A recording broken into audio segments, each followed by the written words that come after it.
Jour 11 du challenge Scale with Freedom sur le podcast pour le mois de février. On est à quelques jours d'être à la moitié du challenge et je suis tellement contente en fait de pouvoir livrer ça avec vous, d'avoir des conversations du cœur, d'avoir des conversations qui je pense vont vraiment, en fait j'en suis convaincue, qui vont vraiment créer des changements à l'intérieur de vous et des conversations qui vont venir créer des confirmations pour vous sur où est-ce que vous voulez aller et ce que vous saviez déjà. Alors aujourd'hui, pour le jour 11, je veux te parler un peu plus de ton expérience client qui est une de mes zones de génie. Si tu ne le savais pas, j'ai travaillé dans la restauration pendant longtemps. J'ai travaillé au McDonald's pendant 4 ans, donc tout ce qui est vente à pression, ben pas vente à pression, mais anxiété de performance, vente assez rapide et aussi augmentation du panier moyen d'achat. Je connais ça, OK? Puis maintenant, c'est pas si difficile que ça de le transférer en business en ligne, toutes ces compétences-là, mais pendant 4 ans, au McDonald's, j'étais aussi spécialiste de l'expérience client. Et l'expérience client, quand on la transfère dans sa business, ça commence pas quand les gens convertissent. Ça commence pas quand les gens ont acheté de toi. Ça ne commence jamais à ce moment-là. Ça commence quand les gens rentrent dans le stationnement. Puis je vais faire ici dans cet épisode-là une comparaison, OK, avec le McDonald's et ta business en ligne, donc ton Instagram, OK? Quand les gens rentrent sur ton compte Instagram, c'est la même chose que quand ils rentrent dans le stationnement, dans le parking de McDonald's, OK? L'expérience client commence là. Est-ce que quand tu rentres dans le parking du McDonald's, tu te dis « Oh, wow, c'est tellement cool, il y a des poubelles partout, il n'y a personne qui a ramassé, c'est le bordel, clairement, je vais quand même y aller. » Chances are que si tu as vraiment faim, tu vas continuer. Sauf que si tu passes devant le parking, tu as envie d'aller au McDonald's et que là, tu te rends compte que c'est vraiment le bordel sur le parking, qu'il y a plein de monde, que c'est vraiment chaotique, que tu vois les voitures au service à l'auto, donc au drive-thru, qui... Drive-thru pour mes Françaises, parce que je sais que vous appelez ça le drive en France pour le McDonald's. Mais tu vois qu'il y a plein de monde, puis que les voitures n'ont pas vraiment de l'air d'avancer, puis que les poubelles sont remplies, ils débordent, il n'y a personne, puis t'as comme une drôle de vibe. Ben, si t'as vraiment faim, tu vas peut-être prendre une chance. Mais chances are que ça se peut que tu passes ton tour et que tu décides d'aller ailleurs, genre au Tim Hortons, c'est pas trop loin, ou au Subway, c'est pas trop loin. Puis à la limite, retourner chez vous puis te faire à manger parce que t'es jamais mieux servi que par toi-même, OK? C'est la même chose avec ton Instagram. Fait que ton Instagram, quand les gens rentrent dessus, si ton feed, si tes stories ont de l'air de n'importe quoi, puis qu'il n'y a aucune cohérence, puis qu'on dirait clairement que c'est le bordel, puis que tu sais pas de quoi tu parles, puis que les choses débordent, puis que ton énergie, elle est débordante, mais elle est pas tellement concentré ni canalisé, ok? Puis t'es all over the place, là, littéralement, puis que les gens peuvent le sentir. Fait que t'es comme, mettons, je sais pas si c'est ça comme ça, mais on va faire l'analogie que genre ton contenu est comme la poubelle qui déborde, là, qu'il y en a juste trop, mais très peu de qualité. Les gens, s'ils ont vraiment besoin de ce que toi, spécifiquement, t'es capable de faire, puis qu'il n'y a pas personne d'autre dans l'industrie qui est capable de faire la même chose que toi, ils vont peut-être prendre une chance, ils vont peut-être attendre que ce soit réglé, tu sais, que les poubelles dehors, ils ont de l'air de quelque chose. Sinon, s'il y a d'autres personnes dans ton industrie qui font la même chose que toi, puis que ça a de l'air moins en bordel, puis que c'est moins bordélique, ils vont aller ailleurs. That's it. Fait que ton expérience client commence pas quand la personne achète. Ça commence à l'extérieur. Ça commence quand ils rentrent sur ton profil Instagram. Ça commence par, OK, est-ce que ta bio est en ordre? Est-ce que ta photo de profil, c'est quelque chose qui représente vraiment ta vibe? Est-ce qu'on voit ton visage? Est-ce qu'on voit tes yeux? Est-ce que ton feed il commence à ressembler à quelque chose de quand même beau, de potable? Est-ce que tes highlights, est-ce que c'est clean? Est-ce que ça a de l'air professionnel? Est-ce que ça représente vraiment l'éthique de travail que tu as? Parce que quand tu rentres, mettons, chez McDonald's, puis que tu vois que le parking est dégueulasse, puis que c'est vraiment le bordel, ben inconsciemment, ça va te demander, tu vas te poser la question, est-ce que ça veut dire que ma bouffe va être de moins bonne qualité parce qu'ils sont même pas capables de ranger les poubelles dehors? Fait que, je pense que oui, dans le fond. Ma bouffe, elle va être de moins bonne qualité, je vais avoir un service de merde parce que à l'extérieur, c'est genre, what the fuck? Il y a personne qui travaille ici, tu sais? Fait que ça, c'est une chose. Ensuite, quand vient le temps de commander ton burger, t'as deux choix. Oh my god, this is so nice. T'as les bornes. J'aime tellement l'analogie que je suis en train de faire. Je pense que je vais faire un contenu par rapport à ça ou genre une masterclass. Anyway. T'as une borne qui est un robot, là, littéralement, que tu vas cliquer qu'est-ce que tu veux. Ça, c'est tes automatisations dans ta business. C'est des call to action. Dans ta caption, sur Instagram, dans tes reels, dans tes stories. Ça, c'est vraiment... La borne, c'est similaire à tes automatisations. Si, quand la personne commente le mot momentum, t'envoies le mauvais lien en DM, tu frustres la personne. Puis si elle essaye encore, puis que c'est encore le même mauvais lien qui fonctionne, ça se peut qu'elle abandonne. Ça se peut. Ou elle va aller directement parler avec la caissière. Donc, elle va venir directement parler avec toi.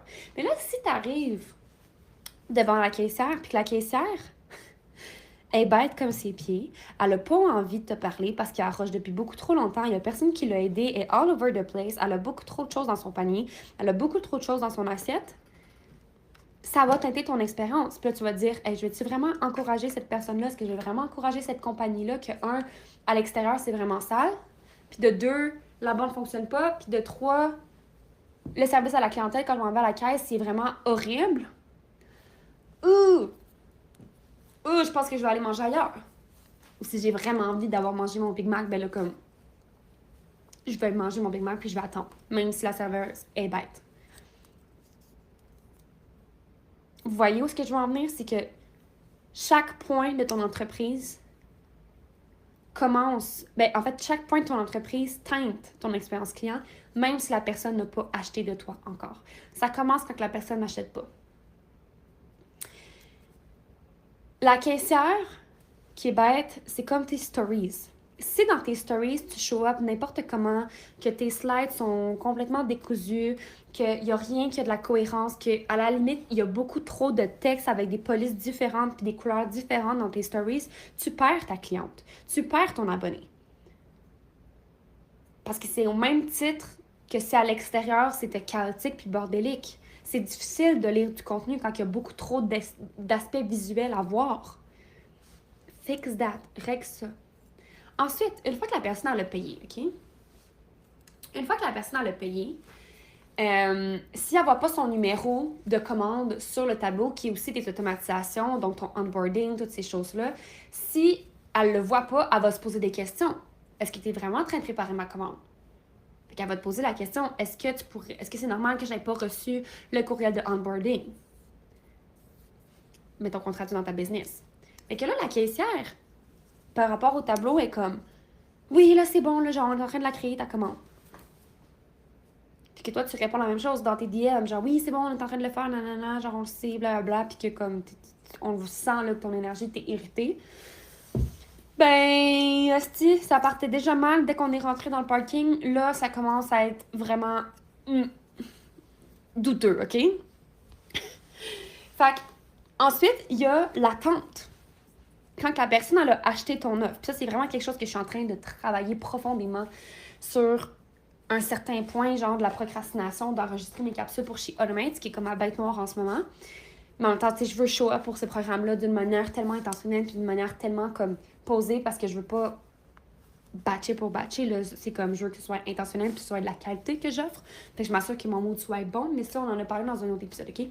Mais si, quand la personne, elle achète, ça prend 4 ans avant qu'elle reçoive son esti Big Mac,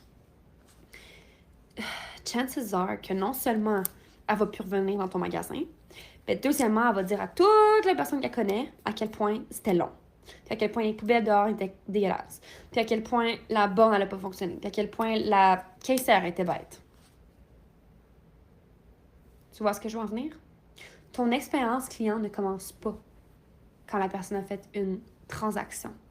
Le travail, le plus gros du travail de ton expérience client commence bien avant.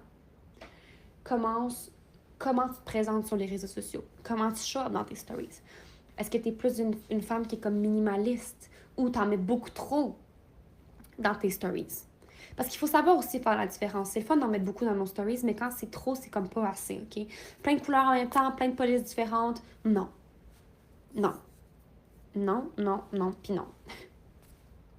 Ensuite, quand quelqu'un rentre dans ton Instagram, va lui écrire un petit message, va lui souhaiter la bienvenue. Fais juste souhaiter la bienvenue à la personne. Puis en plus de ça, ça va te permettre de voir quand les gens vont te unfollow puis te refollow. Tu vas pouvoir voir, ah! Moi, ça me fait toujours rire des petits moments comme ça, mais genre, je suis comme, ah, c'est une petite attention, mais je sais, je t'ai déjà souhaité la bienvenue, puis là, je te la souhaite encore, fait que bienvenue encore! Comme ma porte est toujours ouverte, des fois, ça me fait un petit bond sur le cœur, parce que si les gens reviennent, c'est parce qu'à quelque part, ils sont attirés par mon énergie, mais qu'à quelque part, je les ai peut-être trigger pour qu'ils partent, mais que là, oh, ils veulent revenir. Pour some reason. Fait que quand quelqu'un rentre sur ton Instagram, va lui souhaiter la bienvenue. Ensuite, teste toujours tes automatisations dans tes captions. Crée-toi un autre compte personnel avec ton nom, puis dépose sur ce compte-là, en fait, dans ton compte professionnel. Écris le call to action, puis écris en parenthèse, on teste toujours les automatisations, c'est pas grave. Puis là, regarde si ça fonctionne. Si ça fonctionne pas, va régler le problème avant que les gens commencent à commenter en masse, puis qu'il y ait personne qui ait le bon lien ou qu'il y ait personne qui ait un lien, ou qui ne reçoivent pas les informations à temps. Assure-toi aussi que ton onboarding fonctionne. La première personne qui s'inscrit à ton programme, demande-lui si elle a bien reçu toutes les informations. Ça va te rassurer, ça va t'alléger la charge mentale pour toutes les autres. Puis ça va montrer à cette personne-là que tu cares profondément pour elle, puis sa transformation, puis son expérience globale dans tes services, dans tes offres. Et après, quand la personne rentre dans l'offre, ben, c'est d'envoyer des check-in, de t'assurer que la personne est toujours satisfaite, de t'assurer que ses besoins sont répondus. Tout le temps. L'expérience client est quelque chose de tellement surestimé, et pourtant l'expérience client est quelque chose qui peut propulser ton entreprise fois 1000. Un client qui rentre au McDonald's, puis que le parking est propre, que la borne fonctionne, que la caissière est heureuse de travailler là, que la bouffe est bonne, que c'est assez chaud, parce que là, on rentre même pas dans le sujet de la bouffe qui est pas assez chaude, puis tout ça, là, tu sais, puis de comment tu gères les insatisfactions. Ça, c'est un autre sujet qui a aussi rapport avec ton expérience client, mais c'est une autre chose complètement. Quand le sandwich arrive à temps, que ça prend pas 10 ans avant de recevoir la marchandise pour laquelle la personne a payé. Je suis très humble avec ça, parce que pour les autres contenants que j'ai, mais pour Chialomètre, c'est long là, pour moi. Là. C'est long. En tout cas, je vais régler ça, mais c'est un autre sujet aussi. Mais quand la personne a toute cette expérience-là, que les toilettes sont propres, que les tables sont lavées, que les gens sont agréables, que tout est parfait, la personne, elle va probablement rien dire. C'est con, mais c'est ça. Elle va probablement rien dire.